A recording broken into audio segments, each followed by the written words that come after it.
Johnny Thojai from Poetry Corner and Elmwood Productions, and you're watching that maniac, Rich the Claws here on the Claws Corner. Check it out or be a loser. Loser?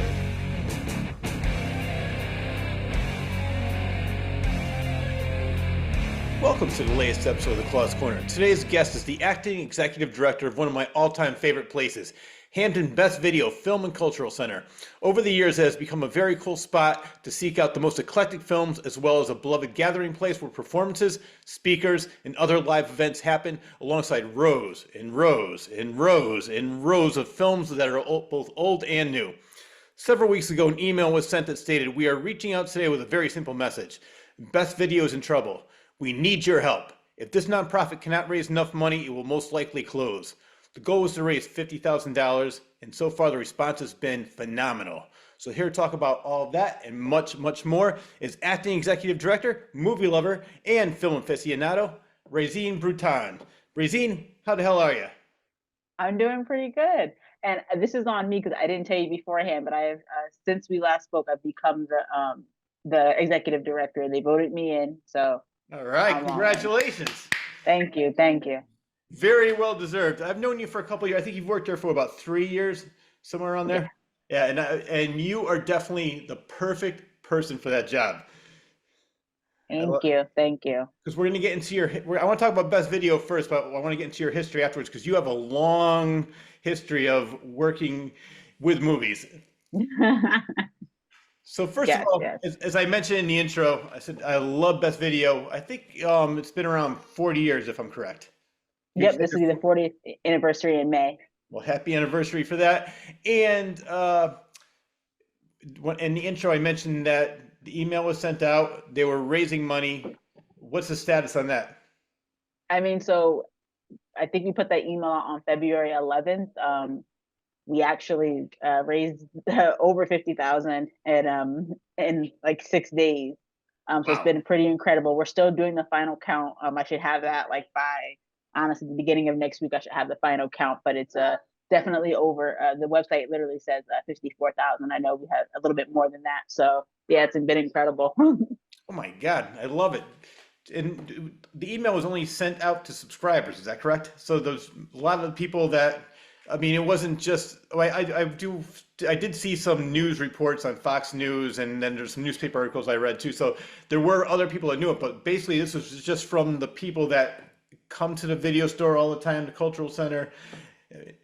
I love the fact that everybody rallied around this place, because I mean, it really should be a national landmark. I mean, it's I think one of the last video stores in Connecticut, if I'm correct. It is the last in Connecticut. We visited one, closed in December. Of last year. And then we went, to see if they had anything that we like wanted to like purchase, or like if they wanted to donate any of their films. And that was Stanford, and then so now we're the last video store. Wow. And I have to say, I grew up, I'm 56 years old, so I grew up in the age of video, then DVDs. There is nothing quite like Hamden Best Video. This place has everything. For people who don't know and who have not been there, and if you haven't, check it out. I don't care where you live. You get a flight, go down there. It's worth it, because this has something for everybody. You have, first of all the latest releases, but then you go by country. You have a section for Spain, a section for Australia, a section for Japan, Chinese, everything. Then you have documentaries. Then you have all the workers have Hank's pick, Raizine's picks, Charles picks, whoever works there, they each have their own place. Then, wait, we're not done yet. Then you have the Oscar winners. Then you have best films that didn't win the Oscars. Then you have best of the best. So, I mean, there is something for everybody. And that's why I love when people say, oh, well, who needs a video store? Because you can stream everything. There are so many movies there that you cannot find on the streaming service. And I'm proof of that, because I love watching these YouTube videos about eclectic films, movies that you probably never heard of. First thing I do is go down to Best Video and say, can you get this for me? And I don't think there was ever a time where you said, I'm not really sure what you're talking about, Rich. You're like, yeah, here it is right here. It does happen sometimes. It's shocking, honestly, when someone comes and asks for a film and we either haven't heard of it or don't have it. That it is rare. It does not happen a lot, thankfully. Well, I have to say, in all the years I've been going there, so I first started going there in '94. And I grew up in Wolcott. So, I mean, for me, it was like a 40-minute drive. I could care less. It was well worth it. Now I live in Farmington.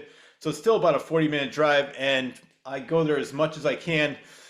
But there was only one or two times out of all those times. And 2 days later, I got a call from one of your workers saying, Rich, the movie's in. Come pick it up.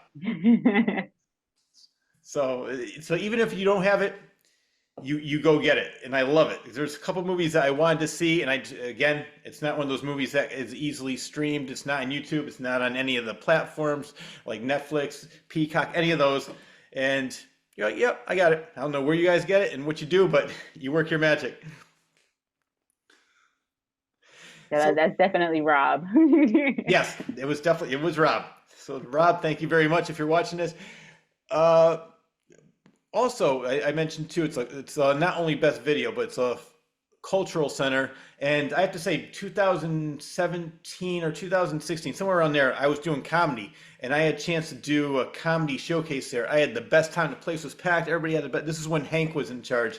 Hank was running it, and I love going there now because you have so many different things. I mean, you have punk night, jazz night. I think is Alan Lowe one of the regulars there? I think he has a yeah, yeah. he has a monthly jazz night show there. And what does he have? Does he have special guests each month? Yeah, he'll bring different people along. Sometimes a vocalist. It's awesome. Yeah.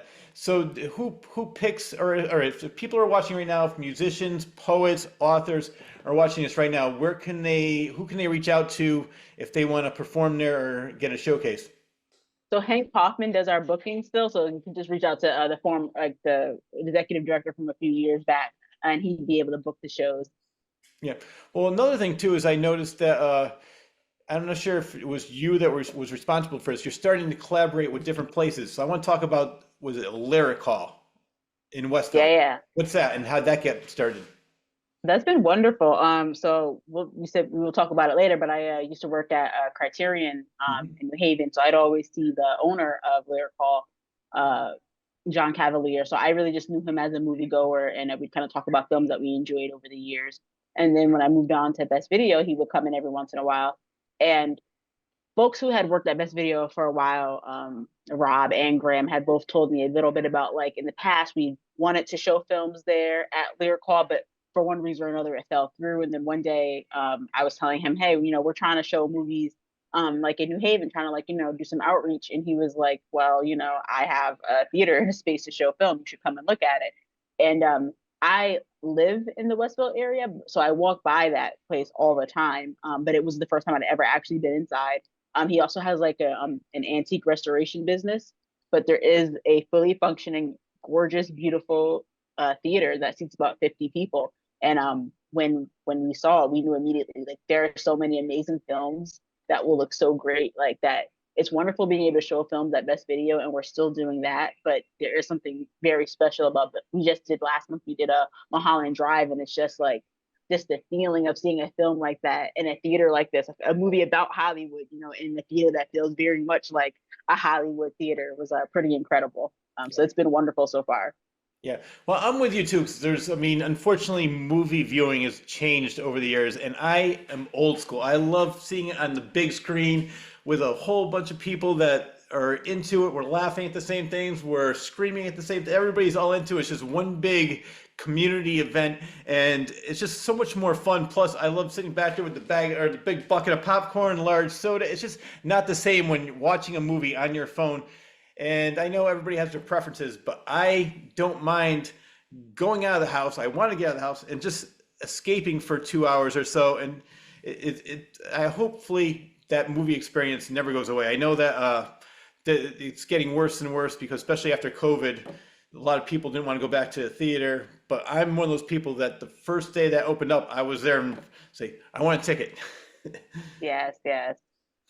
So for you at Lyric Hall, I know you said because David Lynch recently passed away, so I'm sure you were paying homage to him. What other kinds of movies do you show? Do you show a lot of foreign and independent movies? Yeah, we tend to try to show. In my mind, I'm thinking of, like I said, having had worked at Criterion for a while. No. Is over the years there were so many films that I was able to see just because they were there.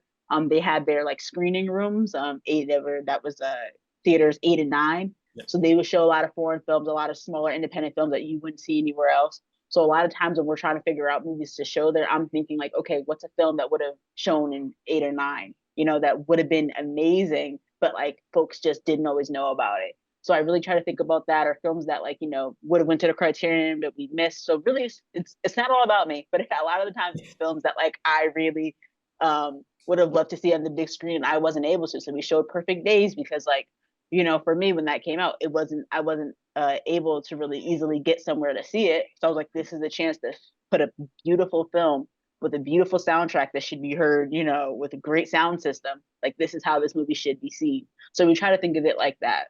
Yeah. And what kind of movies do you like personally? A little bit of everything. The only genre, and Rob makes fun of me a little bit. The only thing I don't like know too much about or watch too much of is horror. But I have seen a decent amount of horror films that I find to be perfect and amazing and beautiful. So I think any genre you can find incredible films. Yeah, for sure. Yeah. No, I think I'm with you too. It's like for me, I'm not really a big Western fan, but I love Tombstone. And very recently, I was watching something on YouTube, and I cannot believe I never saw this because one of my favorite directors is Walter Hill, who did The Warrior, Streets of Fire, so many movies. And I just rented from Best Video Extreme Prejudice with Nick Nolte, Powers Okay. Booth. So, and that's a great movie. And I was like, I have no idea how I never heard of this movie. So I'm a huge Walter Hill fan. 48 Hours is another one he did. People who know, if they don't know his name, they know his movies. And that's one movie I didn't see. So for me, I love horror, but Westerns is something that I really can't get into. Like I loved Tombstone and now I love that one. But some of these other ones just like get a little boring for me. But like you said, I'll watch something that maybe I don't like the genre, but if it's very well done, I can appreciate it and it's great. So that's for me. And if you ever need help with horror, talk to me. I love horror movies. Definitely, definitely. I mean, one of the first movies I ever saw when I was 7 years old was Jaws. I saw it 17 times in the theater. And that led to Evil Dead, which led to Phantasm, which led to a whole bunch of other movies. Oh my goodness. By the time I was 10 years old, I was already desensitized. Nothing could scare me. The famous line was, I don't know if your kids can handle this. Get my kids could take it. Get them a ticket. Oh my goodness. Yeah, well, yeah, if you're seeing Jaws, because I didn't watch Jaws until I was in my very early 20s. You know what's funny? The only thing that ever scared me when I was 7 years old was the Ben Gardner scene where Hooper went down and he found the shark tooth, and it had more to do with John Williams' music. But I remember the next 16 times that scene came on, this was my view. It's like I knew it was coming. I would just turn my head because I knew. But I remember my mother jumping out of her chair when the shark jumped on the boat and started eating Quint. It was just, and that's another thing that like Spielberg said, which I agree with completely, is that he said that, and I want your opinion on this because we're going to talk about the Oscars in a little bit. But he said that movies that are on streaming services like Netflix should not be eligible for Oscars because it's basically a TV movie. He goes, maybe it's well done, but they should have a different category because movies on the big screen, that's the way it was meant to be seen. Movies on Netflix and all these other streaming services have their own category. What's your opinion on that? I mean, I think that's a valid point. I think the majority of films that you'll find on a lot of these streaming networks really don't need to be seen on a big screen, honestly, to really enjoy it. A lot of them are just kind of to be played in the background while you're doing other things. But it's hard to generalize with anything because you do have like Killers of the Flower Moon, like that came out only in his last two movies, actually, Scorsese, they came out on streaming. They did go to theaters for a short period of time, and then they kind of quickly went on streaming. So for me, sometimes it's just like I get what he's saying, and in general, like most of the time, I would agree. But there are always those, auteurs that go with streaming because they probably can get more money, they probably can get more freedom to do the film as they want it to be. So I do understand why some people do that. I just wish that it was always like, let's always have a run in the theater. And I think it should be longer. Having films in theaters for like 3 to 4 weeks is like madness to me.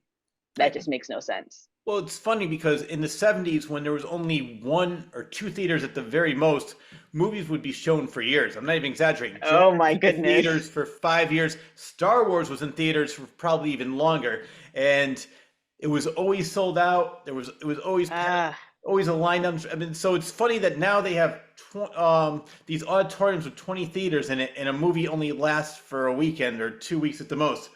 It's just, I mean, they definitely, I think, should. And here's what I love what you're talking about too. I think what they should do is have 4 or 5 theaters, maybe like 6 or 7 at the most, with all the popular, most recent movies. But then have the next couple theaters showing foreign, independent movies. And we'll get into it now. Because well, before we do that, I want to talk about a little bit more about Best Video because what you do. Because some of these events that you did, and one of the events that you did, I never saw, but I was reading about it, and I'm curious if you still do it. It's called Portrait of a Cinema on Fire, feminist filmmaker series. Did you start that, and what's it all about? so me and a former employee of Best Video, Jules Larson, we put that together and started that, and that was pretty awesome. We did two separate series with where we were really looking at like the female gaze, so it was like all like female directed films, and typically the films themselves had to do with female male strong female characters, Yeah. and so we did about two series of those, and I was just reminiscing on it the other day to some friends, and I was like, I'm really like starting. Like, I want to do another one, and I have a few ideas of some of the films that I really like to show. I just want to really make it a robust program, so I want to get some speakers and get like just do it up a little bit more than we did it before. But I do miss that. A lot of the times, I joke around with my coworkers because this is the majority of men, Yeah. and I'm always like, "You have to watch this movie. Like, we do not watch enough movies by women." And it's really important to me that we really highlight that women directors, women cinematographers. I know some people feel differently, but I truly believe that when a woman is behind the camera, she's going to be able to show you things that you wouldn't necessarily notice if a man was behind the camera, and it's the same vice versa. But I just want all the perspectives. So we'll definitely be having another series of that, and I have ideas already. I know about three of the four films that I want to show, so I just got to finish it out strong. Can you talk about any of the films that you're going to show? No, because I what always happens is I have these ideas and they're great, and then I find out it is really difficult to get the rights to some of these films. Yeah. I've had that happen in the past. And I really wanted to show Watermelon Woman one year, and we ultimately ended up being able to show it years down the line. But I was new to the job. That was a movie that I saw and love, and I learned like, hey, like I have to do a little digging to find some of these film rights. And sometimes it might be a little over the budget. So I just want to make sure that I get all my ducks in a row Yeah. before I tell people. I don't want to get people excited, and then I can't come through for them. Oh yeah, don't want to let anybody down. We'll keep people in suspense. What were some of the movies that you've shown in the past for that series? So we showed Portrait of a Lady on Fire. The movie's incredible. We showed Desert Hearts. It was a book that I had read, and Jules really loved the movie. That was her pick, but the movie's fantastic. We showed A Girl Walks Home Alone at Night. Um, and then for the second series, I showed Time, the documentary by Garrett. I'm forgetting her last name right now. But that is one of the best documentaries I've ever seen in my life, called Time. Highly recommend that to everyone. Caramel by Nadine Labiki, La Cienega by Lucretia Martel, Daughters of the Dust by Julie Dash. So really just some films that were just really powerful. These are all movies that I hadn't seen many times. I maybe saw them once or twice, but I was like, these are powerful films. These are underseen films. And people really responded well to the films when I showed them. So for me, that's just like incentive to keep it going. There's been a lot of change and a lot of things happening at Best Video, so I haven't really had time to sit and really work on programming of things that I really want to do, but it's something that I'm still very, very passionate Yeah, well, it seems like you have something going on almost every day. You have trivia night. about. And another thing I want, which I'm so mad because sometimes by the time I get out of work, by the time I get there, it's going to be over. There's a lot of things like one of the things I always want to do is, I don't know if you still do it, was it called the Sleeping Giant Reading Series? What's Yes, that? we do. So that's the third Thursday of every month.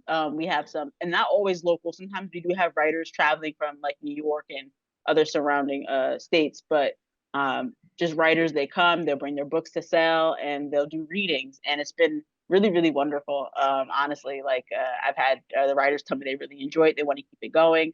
Um, and it really, I was looking the other day at some of the events that we do, and I was like, that's a really special one that our previous executive director, Julie, really helped put together. And Yeah. it's just created a really great space for writers to come and, share their stories. Well, I don't know if you know about this, but I did come out with one fiction book. It's called Okay. Confessions of a Frenetic Mind. Rich there. If Love that. you ever need somebody to come, never need another guest author, I'd be love to be a part of that series. That sounds like fun. Awesome. Okay. We'll, Very we'll, good to know. we'll talk off the air because that definitely sounds like something I would be into. And then what's lounge night? So that's the first Friday of every month, and we have the wonderful Wes O'Brien coming. He plays the piano, and it really has kind of transformed over the past like year and a half that we've been having it. When we first started it, we tried to do like food offerings, and then like have like happy hour, and then like have like DJs, and that was cool for a while. But then it kind of like changed and evolved over time, and it's really become something that a lot of like families actually, we didn't have it for a few months, and a lot of like young families were like, hey, can you bring it back? You start at 5:30. It's perfect. We kind of come here like after dinner, you know what I mean? We relax, we listen to music. Maybe like the mom and dad have like a beer or wine or whatever. And it's just like been a way to relax. And the kids are like playing like board games and Yeah. stuff. So it's been something that's kind of changed into like kind of like a family night type of deal. But there's still always folks that are like, sitting up to the side, having their drinks, relaxing. So that's something that people have really liked. And it's changed over time, but it's good.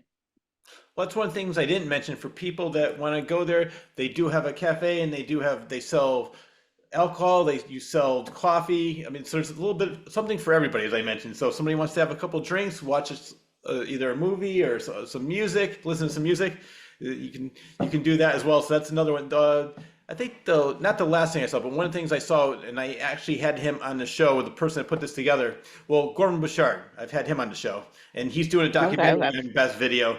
But he did a documentary. He showed there on the Carpenters, Karen Carpenter. I don't know if you were there. Yeah. But that place, it was. Thank God I bought my ticket early because it was packed. It was sold out. But I did a 4-hour interview with that guy. He is so knowledgeable about everything the Carpenters, and it was such an interesting documentary. I'm so glad. Again, it's one of those things I could have watched at home, but it's so great to have all these Carpenter fans, everybody like clapping, cheering, and just getting into it all together. It's just so if the movies are going away, and I love the fact you bring everything to Best Video where people can still have that kind of a. Because what I love too about Best Video is I noticed this too. Going there, you'll have like little debates everywhere, little people talking film, politics. But you never see anybody getting angry. Everybody's just having a great conversation, and I love all these creative people getting together. It's sort of like like when an author goes to Starbucks to write his book. Now you go to Best Video, and everybody's getting together, either getting their book together, just wanting to talk about film because you meet people that had the similar interests as you. So it's just a fun place. Yeah. And it's just been great because, as you said, like, no matter like how differing the opinions are when we're discussing the films, there's always been like a respect. Yeah. I've really appreciated that because I have never had to like really say it. It's just like a thing of like it's just there that like everyone is willing to like say like, hey, I don't necessarily agree with your like thought on the film, but like let's talk about it. And like people usually walk away kind of being like, hey, I actually understand where you're coming from. So for me, it's been like, especially like now more than ever, it's just nice to have spaces where like everyone's like respecting of each other, even though they're willing to have like difficult or interesting conversations. Yeah, I love that. And so for me personally, I love people with different opinions. I love people with different views because if everybody thought the same and looked the same, I think life would be boring. As long as somebody's respecting my opinion, I'll have all the respect for them too. And I love the back and forth saying, well, no, I didn't like this. Well, what about this? And then you go back and then, like you said, you look at it differently. Wow, I never really thought of that, but yeah, you're right. So I've had several conversations with people down there like that. It's fun. So, I want to make sure I'm pronouncing your name correctly. How do you pronounce your first name? No, you're saying it correctly, Raizine. Raizine. Okay, it is because so it's Raizine. I want to go back to Raizine, the early years. Nah. So when did your love of movies? How did it develop? Pretty young. Me and my stepfather would watch a lot of TCM together. My Love that siblings channel. would yeah, still love TCM. It's amazing. But so it was a lot of that in the household, a lot of black and white movies all day. So that was really just where it began. So for me, it began with classic films, a lot of like early stuff. And then as I started to get older, I would kind of branch out and kind of say, okay, like let me like get into some of these foreign films, or even through I think probably like liking someone like a Quentin Tarantino and then finding out like, hey, a lot of his movies, he took a lot of stuff from other folks, and then like Oh, let yeah. me see what those movies are, and then being like, wow, I really love those movies, and then just kind of like going at it from that way. But it's always been like starting somewhere and then like connecting the dots between, because I feel like everyone, I make fun of Quentin Tarantino a lot, but he's not the only one. Many people borrow and take from other people. That's just how art is. So it's you kind of able to follow that path and figure out about new people. Yeah. Well, you and I probably agree on this. What makes me angry about him is that he just doesn't, he's not inspired. He just completely rips off things. He takes lines from movies, takes characters from movies, just puts another name on it. I mean, Reservoir Dogs, I think it was a scene from a French movie that, and it just completely ripped that off. And then they call her One Eye was Daryl Hannah in Kill Bill. And then there's a line that from a movie called Eaten Alive by Toby Hooper that they said in Kill Bill, "My name is Buck, and I'm raring to Yeah. fuck." Yeah, so I mean, there's so many different things, and people are like, "Oh wow, that's so funny." It's like, well, actually, none of that is Quentin Tarantino. And then later on, he'll admit, like, "Oh yeah, I ripped it all off." I think what happened was when he worked at Archive Videos when he was a kid, he never ever thought that movies were going to be universal like that. So he's watching all these obscure movies, thinking that nobody's going to know what I'm doing. And then when Hmm. all of a sudden the advent of Laserdisc and DVDs came out, and then everybody's like, "Wait a minute!" Like Exactly. like one of the things that got me so angry, he was doing an interview and he came out with Inglorious Bastards. Like, how do you come up with that? He was like, I just look at the blank paper. I said, I have the original version of Inglorious Bastards. It's Bo Svensson and all these other people. And so anyway, so you and I are on the same page with that. And I'm sure there's other people that do that. It's just that I think the biggest, he's got the biggest profile of just ripping off movies and taking credit for his own. I mean, I will admit he does make it his own, Oh, but for sure. yeah, he And does as do. I said, I give the credit for like I'm the type of person that I like to study and I like to do research. So for me, I didn't just stop with him. I Yeah. like to see it. Where were you inspired by, and then I follow it. Oh yeah. So at least and there are a lot of other people like me too, obviously, who were introduced to a lot of great films through his work. So I knock him, but I also appreciate the fact that he put that information out there for us. Oh no, definitely. And just like you, whenever I see something I like, I go down that rabbit hole. And speaking of women directors, one of my favorite movies this year was The Substance with Demi Moore. I love that movie. So I went back. I said, well, I got to see what else she directed. Then I saw Revenge, which was a great movie. And I want to check out some of her other movies. But I love the fact that, well, actually, I want your opinion on that movie. Do you see that movie? Because I know you're not really a big horror fan. I'm not, so I haven't yet, but everyone who I work with has told me I really need to watch it. So Yeah. I do have a copy at home right now, and I am going to watch it just because everyone like they're like, no, there's actually like a point, there's a message, like you should see it. So I'm going to give it a shot.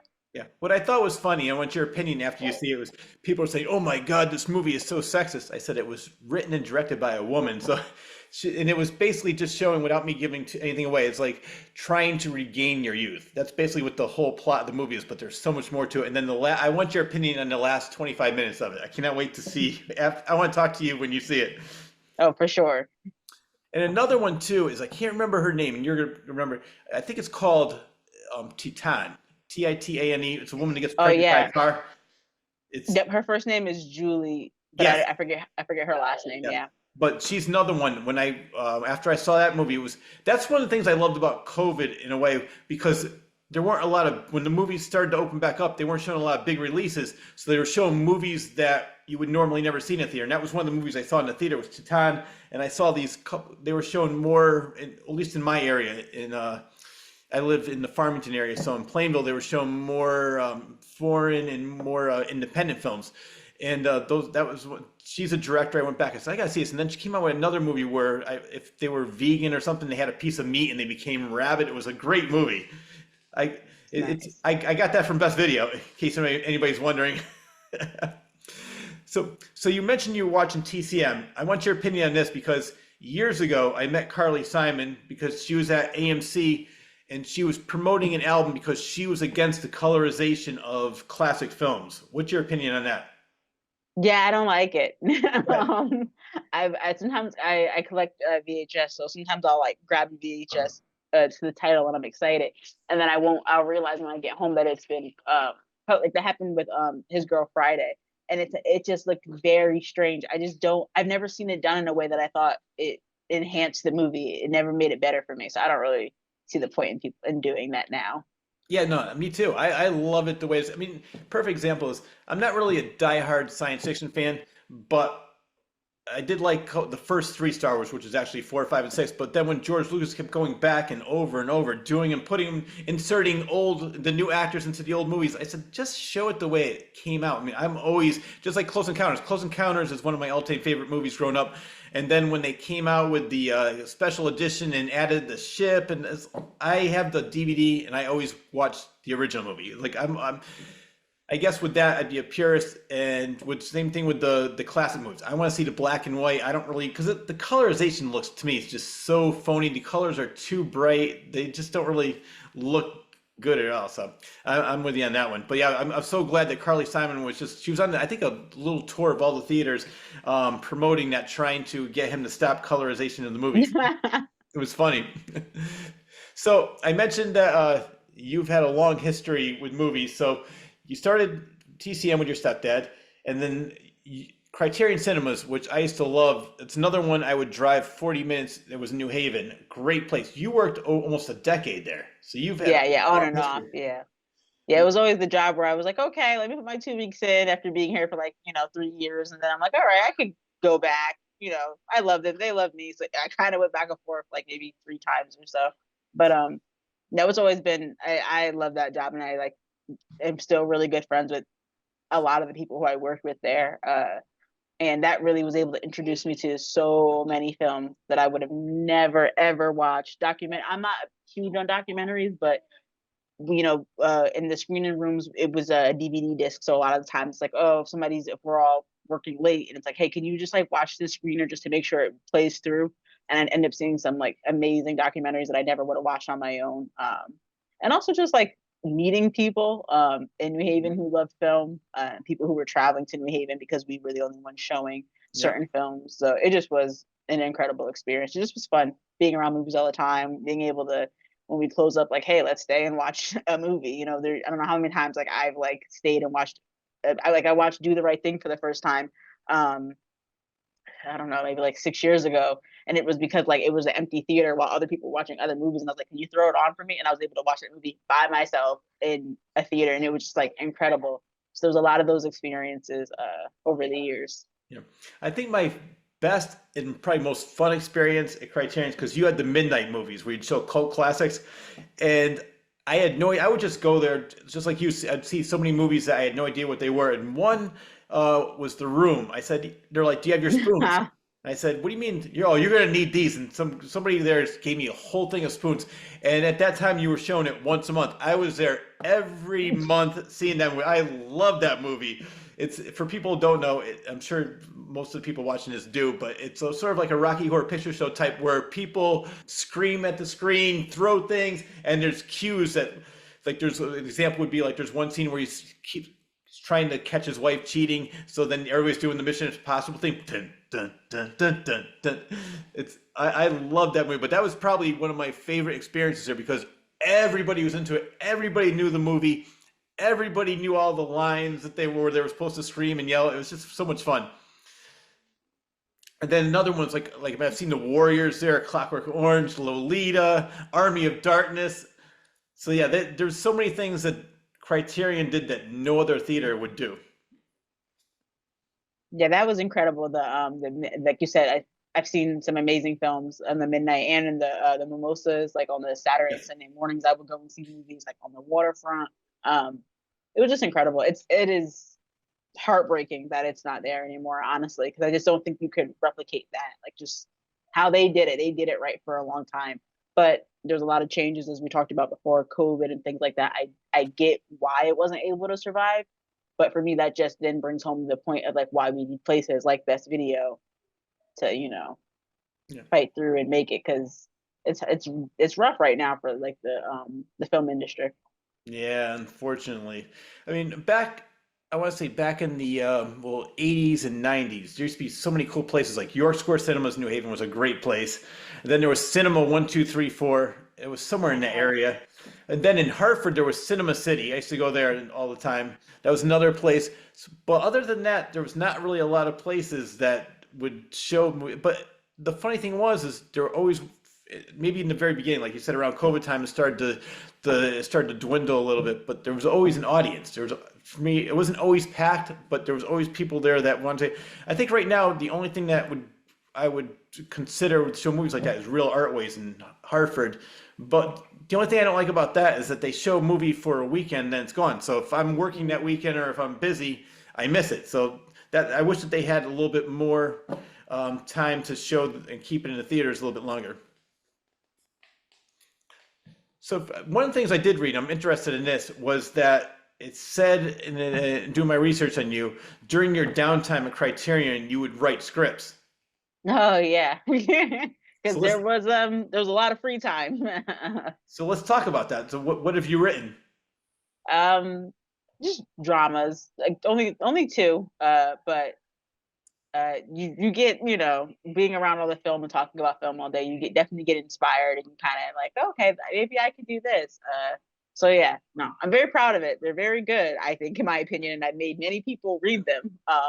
But I don't feel so like the need. I really wanted to direct at one point. I don't really feel like that anymore necessarily. For me, it's more like just helping people see great film, and I'm making sure that people have access to it, and really figuring out how to do that outreach so that people can see film that they don't know about. That to me is like the most important thing. But I do enjoy writing. Yes, Did you write it in screenplay format or novel format? screenplay format. Like I didn't know how to do that, so I went and like bought like a big book and about like screenwriting, and I read it and all that stuff. So it was cool. And you said you let people read it. Do you still let people read it? Because I would love to see what you wrote. I will definitely send it to you. I have I have no issues with that. Yeah, yeah. No, Okay. we were gonna film it, so I had like a whole cast and all that good stuff, and then it like fell through towards the end. So then I'm just like, it's all right. Just glad that I wrote it. Oh, so you actually, because you said you wanted to be a director, so you actually got to the part where you were going to film it. Yeah, like storyboarded the whole thing. Wow. Got the locations. Yeah. So you really are the new Quentin Tarantino, working Yeah. at a video store, making movies, doing it DIY, doing it yourself. Yeah. I love it. So, I know you said you wrote two, but you never like gave it to another filmmaker and said do whatever you want with it, see if it can get made. Oh no. No. No. So I don't think I'd want that. you want full creative control. I like that. Exactly. Protect your art.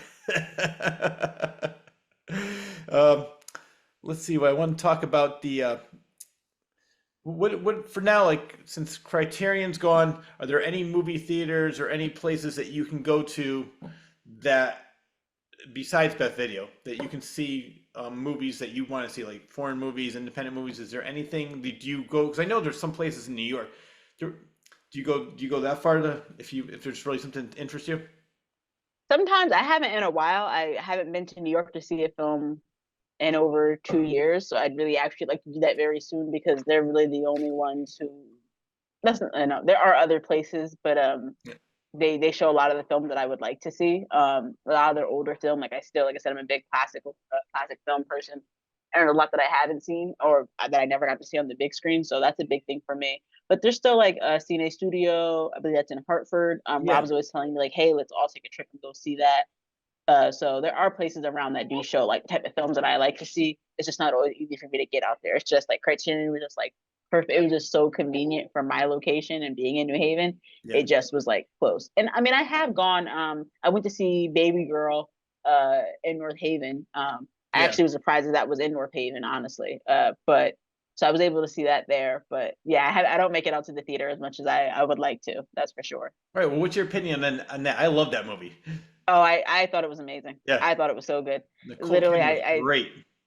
I tell people all the time that within the first minute and 30 seconds, a couple got up and walked out, and I was like, this is my type of movie right here. Okay. Don't let the door hit you on the way out. Yeah, I know exactly what you're talking about, because nobody walked out when I saw it, but there were a lot of people that just sat there going, Yeah. their mouth open, like, what the hell is happening? There is two places I wrote down. I never went there. I have been to Trinity. I like that place. But another Nice. place, and I never heard of this. It's called Films at the Whitney and Treasures from the Yale Archive. Where is that? It said it was on 320 York Street, which I know where that is. But is it an actual theater? It is, and a lot of people have been telling me to go see it. I remember when they were doing it on Wall Street, but I've been told recently that's changed, and I have a lot of friends who like know that I love like The Godfather. They showed The Godfather not too long ago, so I had like 6 people send that to me like you should go see it. I haven't been there yet, but I know that it is on York Street. And I completely forgot about them for a second to be honest, but they're always showing incredible film, and they have the ability to show it on film, which is in a whole different and I actually haven't gotten to see many great films on actual film, so that's something that sets them apart from the rest. Yeah, I have to check that out because I never even heard of it until I started doing my research for this interview. I said, wait a minute, I never heard because I thought I knew most of even like the smaller cinemas like Hmm. Real Artways, but that's I definitely want to check out. Cine Studio is great. The only thing that I have a problem with that is trying to find parking. Everywhere I tried to park, Oh, okay. somebody's like, "Oh, well, you can't park here. You get towed. Oh, if you go here, they're going to tow you." So I just one time I wanted to see a great documentary, and I just ended up leaving because it was so packed with kids. They were still in school, and I just didn't couldn't find a parking spot. So other than Mm. that, uh, it definitely is a great place. So I know the other day was the Oscars, and you had an Oscar party, and you had one. Yes, How'd that go? it was fantastic. Yeah, me and Rob have been kind of talking about it over the past few days about what we could do better for next year. We're definitely on the fence about can we even still hold it at Best Video next year because it was pretty packed. So we're trying to figure out. We have some time, but we got to figure out. Can we try to maximize the space, or should we just try to look elsewhere in the area to hold it? Because we had at least like 40 to 45 people there, Wow. and the space doesn't really allow for too much more than that comfortably. So yeah, we got Yeah. to figure that out. But it was a wonderful time. Everybody had a great time. Yeah. So I want your opinion. I wrote down just the main categories. I want your opinion on this. Mm. First one I wrote down was Zoe Saldana for Best Supporting Actress for Amelia Perez. Do you think she deserved to win, or did you have somebody else that you thought was better? And I thought she deserved to win. I didn't care for the movie that much. I thought Yeah. there was a lot of things wrong with the movie, but I do think that she was one of the few things that was right with the movie. I think she did a really amazing job with what she was given. Yeah. And I didn't realize that she had started out as a dancer, so it was really awesome to see her do that. So I was actually pretty happy that she won. Okay. All right. That one I never saw, but I've heard nothing but horrible things about the movie. Yeah, Not about her. I've yeah. heard a lot of good things about Zoe. Another one I didn't see. My girlfriend saw it and she said it was just so long. Was the Brutalist, but Adrian Brody won. Do you think he deserved to win Best Actor for this one? I have no idea. I don't think I saw really any of those movies that any Yeah. of the men were Yeah. the category for. But I assumed it seemed like he was a shoe-in for it. Yeah. It's an epic film. I know he's a great actor, so that made sense to me. Yeah, and it's funny because they were saying in 2002 he was the youngest person to ever win that award for The Pianist, and now he won it, which I love because if you remember, he got up on stage and started making out with Halle Berry. So this time Halle Yes, Berry found him backstage and started making out with him. I saw that. All right, so this one, I think this is the one time the Oscars got it right. Was for Best Actress. Actually, I was hoping Demi Moore was going to win because I think she deserved it because I love The Substance. But if she didn't win, I was really happy with this one. Mikey Madison in Anora. I loved that movie and I thought she was great. So I've been thinking about this a lot because I've been Okay. talking about it a lot. Yep. I didn't love the movie. I Yeah. thought it was fun. Yeah. But I was just watching something with her yesterday, just talking about like the makeup that she used and why she used the makeup at different times. Yep. Like something as simple as when she was explaining like the New Year's Eve party and how like she put glitter on and she was like, if we were in the club, I would have never put that glitter on because I wouldn't want it to get off on a client and then he go home to like maybe his wife or his girlfriend. Yep. And she was like, that showed that I was like trying to like, change the relationship with this kid.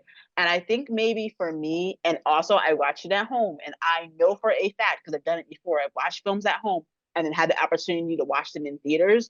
And it does affect it for me sometimes. It very well, I'm gonna say maybe it affected it because hearing her even describe it like that, I was like, I didn't see that.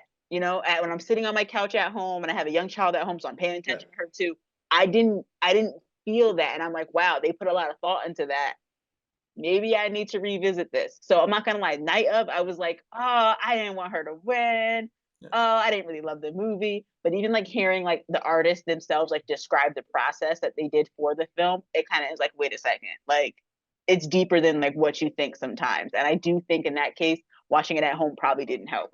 Well, I'll give you some examples. There's movies I've watched at home, and like you said, sometimes you're distracted and things happen. Like you pick up your phone or something happens, and like so you with your baby. And I would definitely try it one more time. And if you ever, I mean, I know it's playing in the theater again because of the Oscar win. Yeah. I think you're gonna have a better experience. And it's funny because years ago, it was actually at Criterion. They were showing Valley of the Dolls, Sharon Tate. And my friend goes, if I ever saw this at home, I would hate this movie, but I love this Mm. movie. And she admits, she goes, I never would have paid attention to it. And she goes, I would have lost interest, but watching it in the theater, thank you very much for taking me. And so that's another example of where if she saw it at home, she would have been like, this movie sucks. But Yeah. I think if you give it another chance, you might. But there was something I love some of the things you put on Facebook. I had to write this one down. It was hilarious. You know what I'm talking about. It says, Demi Moore was in a strip club movie years ago that got panned, which was Striptease. I like that movie, by the way. Last night, a movie about a strip club won for Best Actress and Best Movie. Isn't that ironic? Alanis Morissette. That is true, but I think that like so I really didn't know what to expect from this movie. Like I think when I go into a movie with no expectations, maybe if I saw it now after winning all these awards, I'd be like, really? That's it? And that's why for me, another movie that was like that when I went in there with no expectations and I said, man, I would love to see win Best Picture, and it did, and I thought it deserved it was Parasite. Oh yes, yes. But Because I knew Parasite was gonna win from working at Criterion. Just the fact that like it was selling out, selling out, selling out. I hadn't seen a film do that in years before that came out. oh, really? Because I saw it. I remember like the trailer did exactly what it was supposed to. It was a teaser trailer, and I said, "What the hell is this about? I have to see this." I had no idea, and I went in there with not a clue. And the next day, I came home. I woke up my girlfriend. I said, "We got to go see this movie tomorrow again." I love this movie, and she's like, "What?" And then she saw it. And then she saw it a couple more times. So it's definitely. For me, Honora, and then the last time they got it right was for Parasite. Most of the time, I think they just pick. I think some of these the people who pick the Oscars are a little snobbish, and they want to pick the movie that makes them look cool. Like, oh, I know all these eclectic movies that nobody ever heard of, and I am so much cooler than you. And I think all these people win that really shouldn't deserve to win. But in my opinion, this was like one of the first times. And we talked about it at Best Video the other day. I'm so happy that even if you don't like the movie, director Sean Baker won. Oh yeah, I thought his speeches were amazing, and I'm a big fan of some of the other things that he has done. So I am familiar with his work other than just Lenore, but I thought his speeches about keeping movie theaters alive, keeping the fact that they're relevant still, Yep. and even him like really talking about their commitment to the sex worker community. I just thought that like he gave fantastic speeches, and he seems like a very genuine artist. Yep. Well, let me tell you what he said, because I have it right here. It says, where did we fall in love with the movies? At the movie theater. Watching a film in the theater with an audience is an experience we can laugh together, cry together, scream and fight together, perhaps sit in a devastated silence together. It's a communal experience that you simply don't get at home. For all of us, when we can, please watch movies in the theater. So that was what he did at the Oscars, and I agree with him 1,000. We've been talking about that for the last 10, 15 minutes, and it's true. It's funny because Steven Spielberg credits Tom Cruise for saving movies because I'm sure you know this. Top Gun 2 was not supposed to be, no, it was supposed to come out in 2020, and then COVID hit, and they were going to stream it. And Tom Cruise said, no, let's wait until the theaters open up. I do not want that to be in streaming. It's not going to be the same. And that brought people back into the theater. Yes, it did. So, and you know, it's funny because I'm not a big fan of the blockbuster films. Like for me, like the summer is the worst because I'm so superheroed out. I just get so sick of those. But I actually like that one better than the original. I was surprised. Okay. I thought it was pretty good. All right, now this one I just saw the other day. I didn't see this one in the theaters. It came out like it ended too soon for me, but I wanted to see it. It was Best Supporting Actor Kieran Culkin. I think he's a great actor. I've seen him in so many other movies. What was your opinion on that one? For was it something Pain, the Big Pain?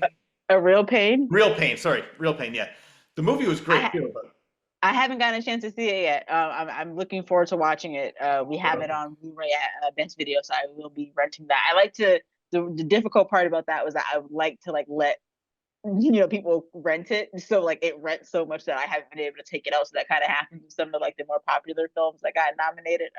But I am excited to watch it. I think he's a great actor, and I've heard different people who have seen it kind of have a different opinion. I don't want anyone to give anything away to me, but some of them are like, "Oh, he really basically was like the lead actor," but they did that thing where they sometimes, yeah, when there's like two lead actors, they put one into the one who they think is the best actor and best supporting.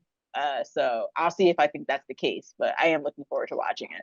yeah, I could say. I mean, I would say that they're both like co-lead actors. He has just as much screen time, I know what you're saying. They do that because they do it like they always find these loopholes, and then like sometimes what gets me really mad about Oscars, and this is definitely not the case with him, is more when there's somebody that was older and they finally give him an Oscar. It has nothing to do with the movies. The movie that he was in sucked, but it's more of like a lifetime achievement award. It's like, you know what? Yep, Give him the Lifetime Achievement Award, give the Oscar to somebody that actually deserves it. But I think in this exactly. he deserved it. So I've seen him. I mean, I was a huge fan of Succession until the very Yes. end, and then like I don't know, but did you? But you know what I'm talking about. Like, I don't know if people. Yeah. When that major plot point happened, I sort of lost all interest in it. But up until then, and Kieran to me was the best one on that show. I thought he's just this character, and is it Igby? Wasn't he the one? The Culkin Igby goes down. Was that him? Kieran? Or Yes, he is. Yep. yeah, I mean, Yeah, I think so. yeah, because there's him, Rory, and Macaulay, and Rory's really good too. He played in that movie about the death metal. Actually, I can't Oh, remember. Scott Pilgrim. No, Is it's that one? no. There's the one. It's actually it's not even a comedy. It's a movie about based on this death metal band that somebody in the band killed somebody. They were Oh, burning their wow. churches. It's really good. I'll get the name of the movie after. I saw it a couple years ago. It's got him in it. It has I think Val Kilmer's son in it and Oh, somebody else. wow. Yeah, it's a really good movie. But anyway, so and what I'm happy about too is I'm a huge fan of David Mamet, who wrote Glengarry Glen Ross and so many other great plays, American Buffalo. I'm going to see on Broadway Glengarry Glen Oh, Ross, yeah. Yeah. Bill Burr, Kieran Culkin, so many other great people. So I'm looking forward to seeing that. That's going to be awesome. All right, so we already know what you think of Honora right now. I think you're going to change your mind. So I'm guessing best original screenplay. What was your opinion of who you thought should have won for that? I didn't really, because some of the films that people thought like were really great, I hadn't gotten a chance to see, so I didn't really have too much of an opinion on that one. Yeah. So and as the night was kind of going along, I was like, all right, I figure I kind of have an idea of who's probably going to take it. But there are still, I think, was that the one where that's the category with Nickel Boys? Yes. Yeah, so that's the film that I really want to see. That a lot of people told me like, hey, like that's the one that like we think should win, but it's obviously not going to win. None that people saw it probably. Yeah. So I didn't really have too much of an opinion because I really wanted to see that one. Okay. I didn't see that one, but I've heard nothing but great things about it, and that one I definitely do want to see. What about best adapted screenplay, which was Conclave? I've heard good things about the movie. I didn't see it personally, but I know people that did see it and they loved it. Yeah, I haven't actually seen it either. I'm actually kind of it's bad, but I have watched like they did like a table read with like other actors doing it. And honestly, watching that table read has now made me want to see the film. I wasn't very interested in it before. And I know that the actors who were doing the table read kind of put their own spin on the character, so I know it's obviously not going to be like that. But just like hearing like the words and getting an idea of what the story is and how the characters are, I'm like, I actually think I don't really like this movie, so I'm going to give it a shot. But from what I watched of the table read, I'm like, okay, this is actually a pretty good screenplay. Do you know the twist ending? I didn't see the movie, but somebody told me what the ending was. No, Okay, I don't know. I'm not gonna say a word, and I won't tell you even off the air. But it's definitely something I would never expect. I was like, wow, that's a surprise. So I do want to check it out eventually. All right, what about best international feature? Did you see the movie I'm Still Here? No, and that's the thing when we're talking about like best actress, like Yeah, I know that Fernanda Torres' mother was the first Brazilian woman to be nominated for an Oscar for best actress, I think. I I think she think was. yeah, I think so. Yeah, I heard about that. So, but I hadn't seen the movie that she was nominated for, Central Station. Rob was talking to me about that. He was saying how it was a phenomenal film. So with that, I was kind of thinking like, okay, she's probably a great actress as well. I've been only hearing good things about this film. A lot of people felt that like she was kind of the one who like it would have been great if she did win, but like that's a long shot because maybe a lot of people hadn't seen that film. Yeah. But I figured that the fact that she made it to like be nominated for Best Actress, that movie probably was going to take it for Best International Feature. So that I wasn't too surprised about. Yeah. But I'm very much looking forward to that. It's not coming out right now. I've been checking through our distributor, but as soon as it comes out, we will be getting that. All right. Well, once it's on the shelf, I will be seeing it as well because I definitely want Nice, to check nice. that out and definitely see a real pain. You're gonna love that movie. I want to go back to Criterion for a minute because I had a similar experience. What was the last movie that you saw there? Do you remember? Tar. Yes, I love that movie. Kate Blanchett. I actually bought the movie when it came out, but I saw it in the theater. And unlike you, you had one other person sitting in the theater with you. I had a VIP premiere. Like there was nobody Oh in the my theater but goodness. me. I was the only one watching it, and I was so disappointed because it's such a phenomenal movie. Kate Blanchett is always great, no matter. Yes. I didn't even realize she was Australian until about 3 years ago. She's Oh, played okay, so okay. many different roles. I finally saw her in an interview. I'm like, wait, that's her accent? I had no idea. She's played everybody from Katharine Hepburn to the new one's Black Bag. I think it's Indiana Jones. Tar. She was. It's funny because I interviewed the composer for the Cheshire Symphony Orchestra, and she was mad. She was, oh my God, they're not like that. I said, of course they're not like that. But I thought she actually learned how to conduct a symphony Yes. just to be in that movie. So I thought it was really good. So I wanted to bring that up because I was doing my research and I read that and I was thinking back to myself, I said, where is everybody? They have to be seeing this movie. And I spoke to someone at Best Video and they had rented it and they came back and they didn't really care for it. And I was like, honestly, that's a movie that needs to be seen on the big screen. Even Okay. and they mentioned it, and I hadn't even thought about it because I saw it on the big screen. But they were like, "Yeah, a lot of the stuff that you're reading is in like text message form." They were like, "I couldn't read that on my TV at home," and I was like, "I didn't even think about that." But yeah, that actually is supposed to be seen on a larger screen. Exactly.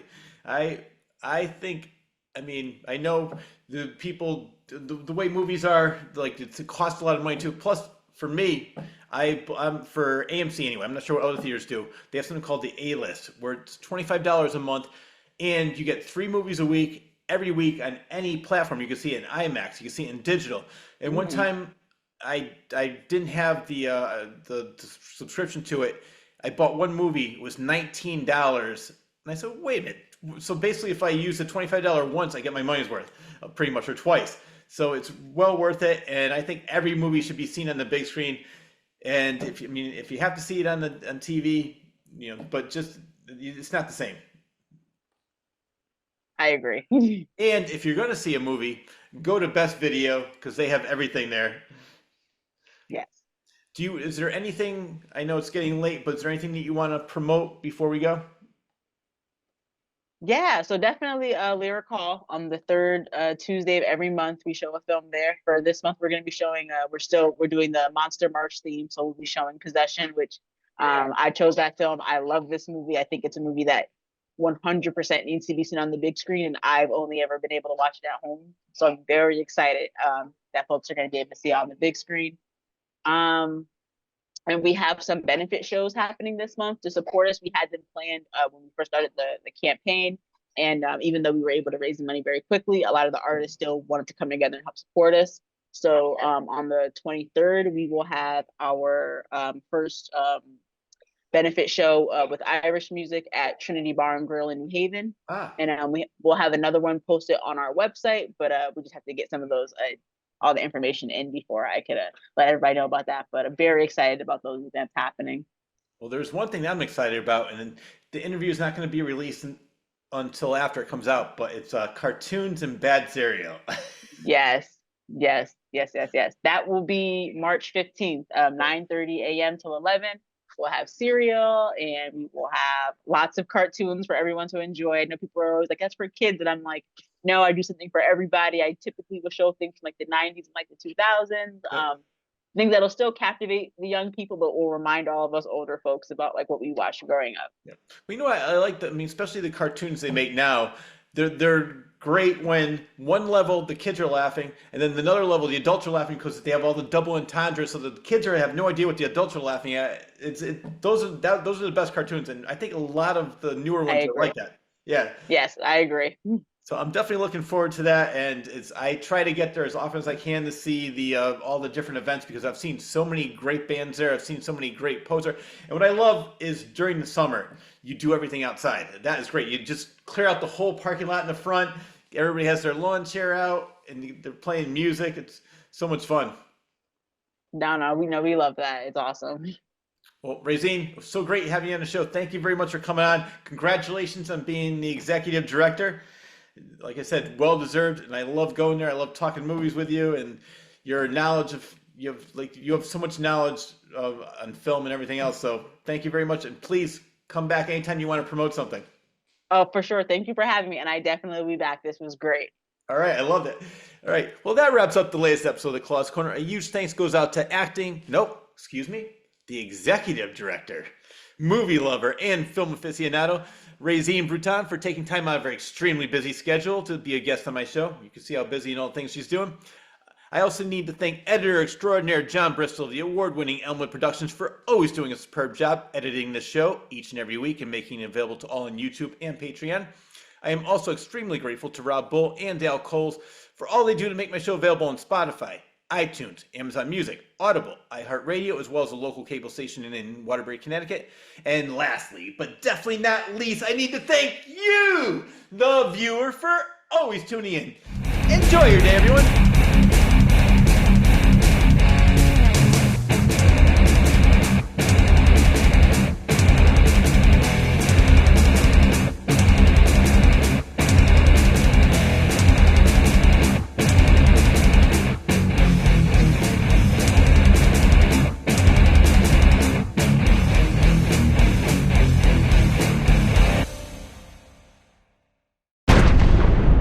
Suckers!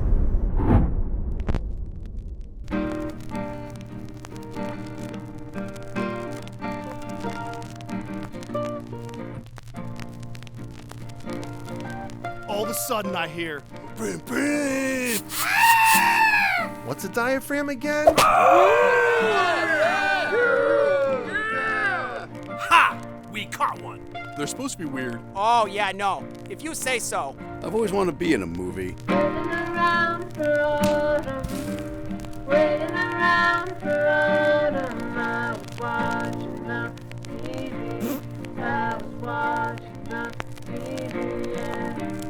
Waiting around for winter, waiting around for winter. I was watching the TV, I was watching the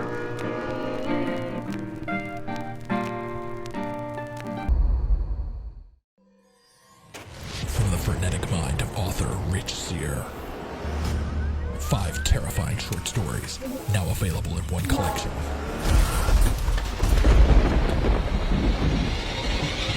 Confessions of a Frenetic Mind. 5 tales of blood-curdling terror, available